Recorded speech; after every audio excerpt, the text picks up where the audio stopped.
अस्सलाम वालेकुम व्यूअर्स। क्या मियां मोहम्मद नवाज शरीफ चौथी बार वज़ीर आज़म बनने जा रहे हैं?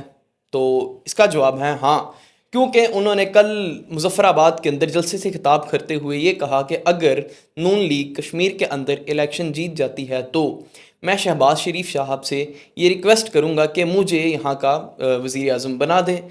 इलेक्शन में अगर हमें कामयाबी मिलती है ना तो इंशाअल्लाह ताला तो मैं शहबाज शरीफ से मेरा दिल चाहता कि मैं उनको कहूं कि आजाद कश्मीर का मुझे वजीर आजम बना दें नवाज शरीफ को।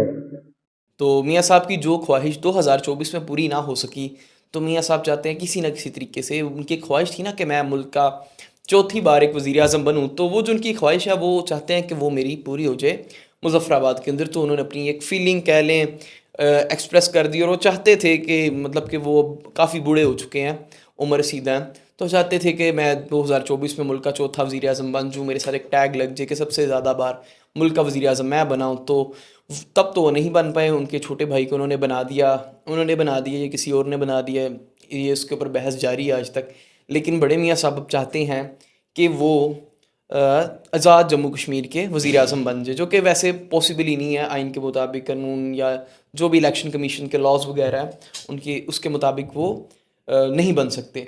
तो खैर मियाँ साहब ने वहाँ पर बड़ी एक धुआंधार तकरीर की, काफ़ी ज़्यादा मोटिवेट किया, गैल्वनाइज़ किया वहाँ पर लोगों को, क्योंकि आगे इलेक्शन भी हैं आज़ाद जम्मू कश्मीर के। तो आज़ाद जम्मू कश्मीर के अंदर तो माशाल्लाह मियाँ साहब खुद भी कश्मीरी हैं, तो ऑब्वियसली वो वहाँ पे कश्मीरी कार्ड भी उन्होंने प्ले किया अपना कि मैं तो कश्मीरी। और मरीम नवाज़ ने भी सो एंड सो फोर्थ तकरीर की वहाँ पर, जिसके ऊपर काफ़ी ज़रा सवाल उठाए। हसन अयूब ने उन्होंने कहा कि जी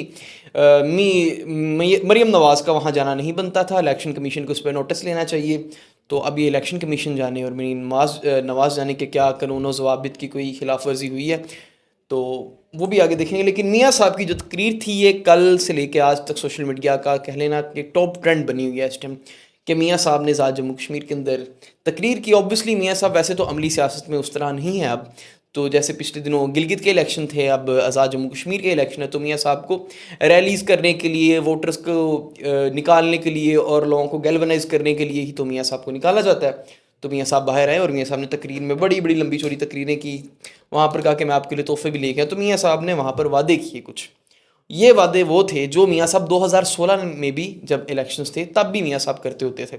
सेम वही चीज़ें 10 साल हो गए, 16 से लेके 26, आज 2026 है, कोई चीज़ नहीं बदली, वही वादे, वही जो पंजाब में चले जाएँ मियाँ साहब, सिंध में चले जाएँ, बलूचिस्तान में चले जाएँ, मुल्क के किसी भी तूलो अर्ज़ के किसी भी इलाके के अंदर मियाँ साहब चले जाएँ, मियाँ साहब एक ही चीज़ बोलते हैं, वो क्या जी, मोटरवे, सड़कें, हमने मोटरवे बना दी, हम अब मोटरवे बना देंगे, हम सड़क बना देंगे, हम ये कर देंगे। तो उनके पास सड़क, मोटरवे और बड़ी हद आज एक नई एडिशन हुई है जो मियाँ साहब ने क्या है कि जी हॉस्पिटल्स भी बनाएंगे। तो मियाँ साहब आपसे एक सवाल है कि 2016 में भी आप यही करते थे, 2016 से लेकर 2021 तक मियाँ साहब की जो पार्टी थी नून लीग, उसकी वहाँ पे गवर्नमेंट रही, राजा फ़रूख हैदर और 2-3 और वज़ीर आज़म बने वहाँ पर। तो उस टाइम तो आपकी कंट्रोवर्सीज निकली, आपके ऊपर आपकी पार्टी के खिलाफ केस निकला है वहाँ पर, राजा फ़रूख हैदर के खिलाफ तो एंटी पाकिस्तान रिमार्क्स के केसेस बने। इसके अलावा नीलम और जहलम वाला जो एक मसला है वो भी एक स्कैंडल निकला, पॉलिटिकल अपॉइंटमेंट्स करते रहे उसके भी स्कैंडल निकले आपकी पार्टी के। तो आपने वो 4 से 5 सालों के अंदर तो आपने कोई मोटरवेज नहीं बनाई, तो आज 10 साल बाद आके उन बेचारे कश्मीरियों के आप सेम वही चूरन बेच रहे हैं जो आप 10 साल पहले बेचते रहे। और मज़े की बात ये वो चूरन है जो आज से 10 साल पहले नहीं, 20 साल पहले, 30 साल पहले, 40 साल पहले, 50 साल पहले पाकिस्तानी अवाम को सेम चूरन बेचा जाता था। जैसे पीपल्स पार्टी आज तक एक ही चूरन बेचते, ये एक नंबर 1 कैश भुट्टो, जुल्फ़िकार अली भुट्टो की जो शहादत थी उसे कैश किया जाए ज़्यादा से ज़्यादा, क्योंकि पाकिस्तान की कौम को शहीदों से वैसे बहुत ज़्यादा मोहब्बत है, तो सियासी शहीद स्पेशली हो और उस पर वो बताते हैं कि हमने तो आमरीत का मुकाबला किया, जबकि हमेशा इनकी बेनज़ीर भुट्टो साहिबा भी बिल्कुल वो डील करके एनओआर लेके ये वापस आते रहे हैं लोग। तो आपने आमरीत के खिलाफ क्या लड़ी है जंग? तो पीपल्स पार्टी दूसरी चीज़ कैश करती रही, रोटी कपड़ा और मकान। पाकिस्तान 70 साल से एक नारे से बाहर नहीं निकला, स्पेशली सिंध, रोटी कपड़ा और मकान, जो कि 70 साल में ये लोग वो भी अवाम का पूरा नहीं कर पाए। इसी तरह पीएमएलएन के पास भी एक ही नारा है भाईजान, motorway road, motorway road, motorway road. We admit they are important, infrastructure important होता है एक स्टेट के लिए, कंट्री के लिए, लेकिन where are the other things. इसके ही मुकाबले में अब देख लें कि पिछले दिनों एक जमात जिसको आज़ाद जम्मू कश्मीर के अंदर कलअदम करार दिया गया, यानी कि JAAC, जॉइंट एक्शन कमेटी, उसके मुतालबात क्या थे, उनका मंशूर क्या था और मियाँ साहब का मंशूर क्या है। ज़मीन आसमान का फ़र्क है। चंद बता देता हूँ। नंबर एक ये है कि जितनी भी बिजली पैदा होती है कश्मीर के अंदर, उसे वहाँ की प्रोडक्शन कॉस्ट पे आवाम को दिया जाए, बिजली के टैरिफ लोगों की अफोर्डेबिलिटी के मुताबिक बनाया जाए। आटा और मुआशी रिलीफ मांगा था उन्होंने, सब्सिडाइज आटा मांगा था, क्योंकि कश्मीर के अंदर उस तरह खेती बाड़ी होती नहीं, आटा उगता नहीं है, अनाज उगता नहीं है, तो पंजाब सिंध से जो कलेक्ट होता है वहाँ पर जाता है, तो उसमें सब्सिडी चाहिए थी। उसके अलावा रिफ्यूजी सीटों का मसला, जिसके ऊपर हमेशा आज़ाद जम्मू कश्मीर के अंदर पॉलिटिकल इंजीनियरिंग करके वहाँ पर गवर्नमेंट्स लाई जाती हैं। फिर आ जाएँ, उन्होंने कहा कि एलीट प्रिविलेजेस ख़त्म किए जाए, हुकूमती कैबिनेट 20 तक उसके जो है 20 से ज़्यादा मेंबर्स ना हो उस कैबिनेट के अंदर, जितने भी बेफजूल के अलाउंसेस दिए हैं वो अपने मिनिस्टर्स को उन्हें ख़त्म किया जाए, एडवाइजर्स को, लॉ मेकर्स को, जजेस को, जितने भी सीनियर ब्यूरोक्रेट्स हैं जम्मू कश्मीर के अंदर, उन्हें जितने भी प्रिविलेजेस दिए गए हैं उन्हें ख़त्म किया जाए, जो बेवजह खास करके, जो ठीक हैं, जो रैशनलाइज चीज़ें हैं उन पर आप दें। उसके अलावा अकाउंटेबिलिटी, करप्शन के बारे में उन्होंने बात की कि जो हमारा अकाउंटेबिलिटी एक्ट है उसे, जो पाकिस्तान का नेशनल एक्ट है उसके साथ हार्मोनाइज़ किया जाए। उसके अलावा लोकल गवर्नमेंट के उन्होंने रिफॉर्म्स मांगी थी। तलीम और मेरिट, मुजफ्फराबाद के अंदर पूर्ण डिवीजन के अंदर उन्होंने अलहदा एजुकेशन बोर्ड मांगा था। गैर मुंसिफाना जो कोटा है उसे ख़त्म करने की बात की। सेहत के ऊपर उन्होंने कहा कि हेल्थ कार्ड के प्रोग्राम के फंड और सो ऑन सो फॉर 70-80 उनके मुतालबात थे, जो कि बिल्कुल रैशनलाइज, अगर कोई बंदा भी पढ़ के नहीं देखे ना तो कहेगा यार ये किसी पढ़े लिखे बंदे ने लिखा है। और ये एक्चुअल मसाइल हैं, ये एक्चुअल मसाइल हैं आज़ाद जम्मू कश्मीर के, बट मियाँ साहब वही चूरन बेच रहे हैं। लाइक जो पिछले 30-40 साल से अपनी अमली सियासत के अंदर उन्होंने बेचा कि भाईजान रोड मोटरवे, या बड़ी हद क्या है, वो भी पुरानी अपनी काविशें बताएंगे कि मैंने टोमाहाक मिसाइल दे दिया, मैंने मुल्क को ये दे दिया। सरकार आपने दिया, येट्स आप जब थे आपने किया, लेकिन इस टाइम पाकिस्तान की जितनी भी पॉलिटिकल इंस्टेबिलिटी थी, आप 2024 के इलेक्शन जीतने के बाद, जो कि आप जीते नहीं, आपकी पार्टी, ऑब्वियसली सबको पता है रिग्ड इलेक्शन है, एलिजिडली नहीं, ये पूरी दुनिया के जो इंटरनेशनल इंडिपेंडेंट इदारे हैं वो भी कहते हैं कि वो पाकिस्तान का इलेक्शन रिग्ड था, 24 वाला स्पेशली, 18 वाला भी रिग्ड था। आपके पास एक चीज़ थी, आप पाकिस्तान में रिकन्सिलेशन ऑफ पॉलिटिकल एलिट्स कर सकते थे, या पॉलिटिकल पार्टीज़ की एक रिकन्सिलेशन कर सकते थे। मियाँ साहब आप इनकार कर देते, हम सरकार नहीं बनाएंगे, हम बैठकर कोई मिसाल के जमहूरियत कर लेते, जो आपने पहले बेनज़ीर के साथ किया। लेकिन इस टाइम पाकिस्तान की पॉलिटिकल इंस्टेबिलिटी के ऊपर आप जितना मर्जी ब्लेम देते रहे मिलिट्री इस्टेब्लिशमेंट को, बट द पॉइंट इज़ ये पॉलिटिशियंस जितने भी हमारे हैं ये भी तो कोई अच्छा किरदार अदा नहीं करते हैं।